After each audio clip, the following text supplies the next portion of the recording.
বন্ধুরা নমস্কার। আশা করছি আপনারা ভালো আছেন। আজকে যে বিষয়টা আমরা নিয়ে এসেছি ওটা হচ্ছে বাচ্চাদের তীব্র খাওয়ার ইচ্ছে, ক্র্যাভিং অফ ফুড।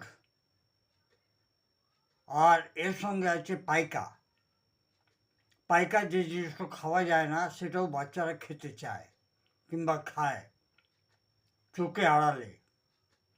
পাইকা একটা এমনই অবস্থা যেটাতে বাচ্চা না খাওয়ার যোগ্য জিনিসগুলো খেতে চায়, যেরকম মাটি, চক, চুন, কাগজ, কয়লা, ইভেন কি আইস, বরফ,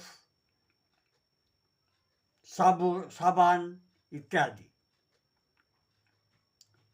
এটা কিন্তু একটা বিরাট বড় সমস্যা হয়ে যায়। ক্র্যাভিং অফ ফুড কি? পাইকাটা কি? পাইকা একটা এমনই জিনিস যেটাতে না খাওয়ার যোগ্য জিনিসগুলো খায় বাচ্চারা। ক্র্যাভিং অফ ফুড কী জিনিস? যখন বাচ্চা খুব বেশি খিদে পায় কিছু বিশেষ জিনিসের, যেরকম মাটি, নুন, মিষ্টি, টক, তীব্র ইচ্ছে হয় তাদের খাওয়ার। এর কারণটা হচ্ছে চিফ কমপ্লেন চিফ কজেস আয়রনের অভাব শরীরে, অ্যানিমিয়া, কুপোষণ, ভালো করে খাওয়া দাওয়া পায় না, কৃমি হতে পারে, ওয়ার্ম ইনফেস্টেশন, মানসিক ভাবনাত্মক অভাব, কেউ হয়তো ওকে ভালোবাসে না, ক্যালসিয়াম আর জিঙ্কের অভাব, ভুল খাওয়া দাওয়া এবং পেটের কমজোরি।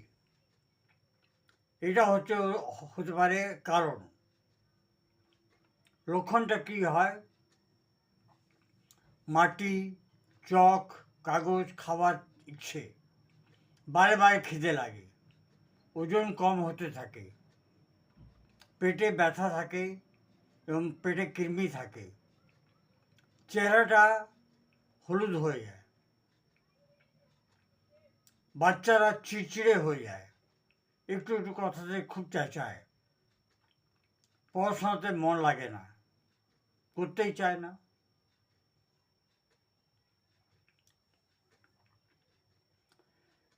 Red line symptoms.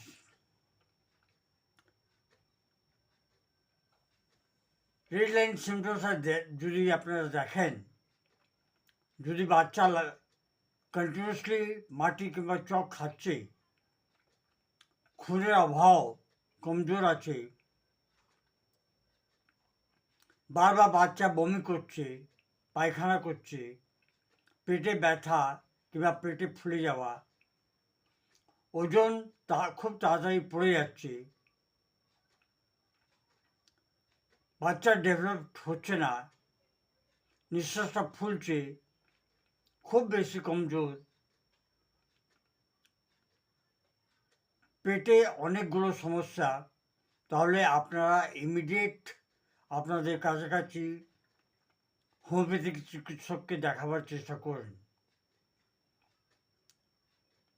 এবং তার কাছ থেকে আপনি পরামর্শ নেবেন এবং বাচ্চার সম্পূর্ণ কষ্ট এবং সাইন সিমটম সব কিছু বলবেন, মানসিক লক্ষণগুলো অবশ্যই বলবেন।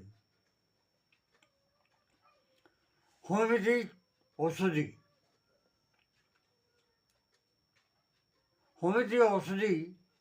অ্যাকর্ডিং টু সিমটোমেটোলজি দেওয়া হয়। প্রথম যে ওষুধি হচ্ছে আমাদের, ওটা হচ্ছে সিনা ওষুধি। কৃমির কারণে যদি চক, মাটি এগুলো যদি খেতে চায়, বাচ্চা চিড়চিড়ে, নাকটা বেশিরভাগ খুঁজায়,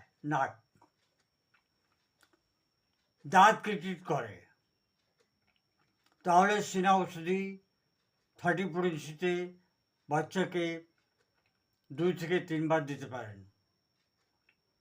ক্যালকেরিয়া ফস মাটি চক খাবার তীব্র ইচ্ছে, খুবই খেতে চায়, থাকতে পারে না, লুকিয়ে খাবে। বাচ্চাটা দুবলা পাতলা, ডেভেলপমেন্ট হয় না, দাঁত দেরি থেকে বেরোয়, তাহলে ক্যালকেরিয়া ফস ওষুধই খুব ভালো কাজ করে। এটাকেও 34 ইঞ্চিতে নিয়ে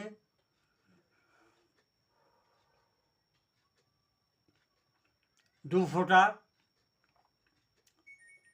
হাফ কাপ জলে ফেলে দিয়ে দিনে 2 থেকে 3 বার দিতে পারেন। এরপর যে ওষুধি হচ্ছে ওটা হচ্ছে ক্যালকেরিয়া কাপ। চক চুন খাবার কিন্তু খুব তীব্রিকছে, মাথায় কিন্তু খুব ঘাম হয়, গায়ে ঘাম হয় কিন্তু মাথাও খুব ঘাম হয়, ঠান্ডা কিন্তু খুব তাড়াতাড়ি লাগে।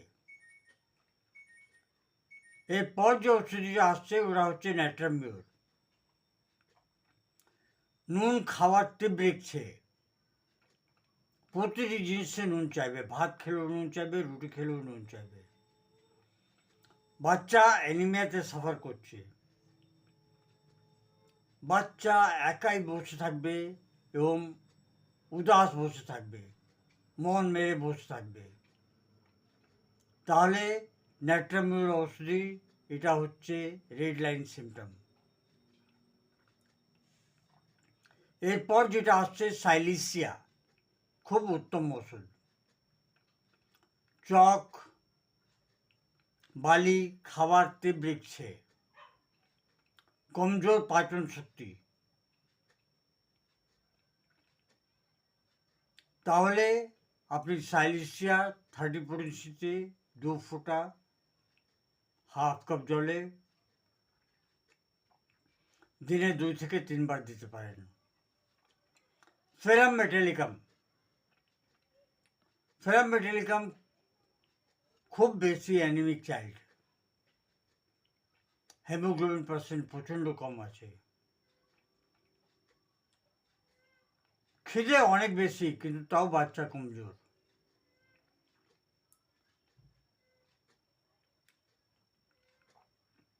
চেহারা কখনো হলুদ কখনো লাল, তখন ফেরাম মেটালিকাম ওষুধই 2 ফোঁটা দিনে 2 থেকে 3 বার দিতে পারেন। 34 ইঞ্চি। অ্যালুমিনা, অ্যালুমিনা খুব একটা ভালো ওষুধ। কাগজ, কয়লা মানে কোল, শুকনো জিনিস খাবার থেকে ইচ্ছে, পেট কিন্তু পরিষ্কার হয় না, বাচ্চাকে কাটতে হয়, জোর লাগাতে হয়, তারপর একটু হলো তো হলো, না হলে হলো না, তখন অ্যালুমিনা ওষুধই আপনি 34 ইঞ্চিতে দিনে 2 থেকে 3 বার দিতে পারেন। এরপর যে ওষুধই আসছে ওটা হচ্ছে সালফার। খুব বেশি খিদে,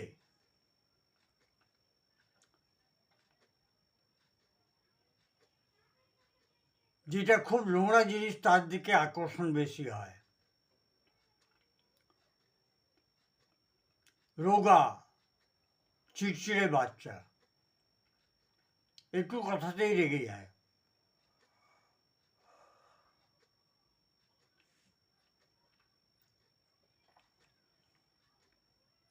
বাবা মাদের জন্য কিছু টিপস জেনে রাখুন। আয়রনযুক্ত ভোজন দিন, আহার খাওয়া দাওয়ার মধ্যে যাতে আয়রন থাকে,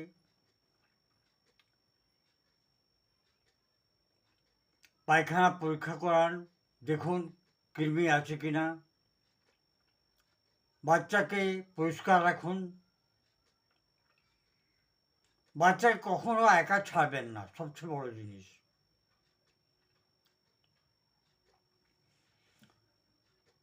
বন্ধুরা, এই ভিডিওটা এতটাই আমি বলতে চাই, যদি এই ধরনের কোনো সমস্যা থাকে আপনারা ইমিডিয়েটলি বাচ্চাকে ডাক্তারকে দেখাবেন। বাচ্চার আগামী আসার দিনে আমাদের সম্বল, ভবিষ্যৎ। যদি ভিডিওটা ভালো লাগে তাহলে আপনি এটাকে লাইক, শেয়ার আর সাবস্ক্রাইব অবশ্যই করবেন। আপনার প্রিয়জনকে অবশ্যই পাঠাবেন যাদের বাড়িতে বাচ্চা আছে। ধন্যবাদ। Long live homeopathy, long live Hahnemann.